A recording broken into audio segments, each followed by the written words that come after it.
You ask Tiger to solve. This deals with linear equations with one unknown.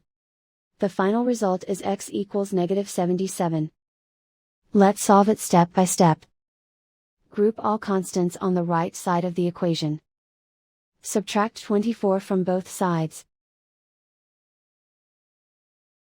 Simplify the arithmetic.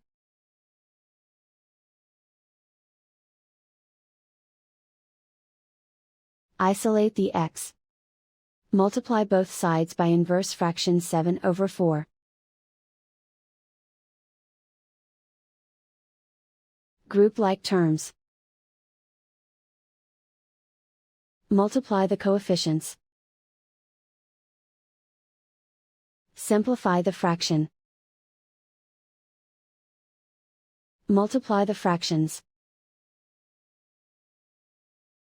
Simplify the arithmetic.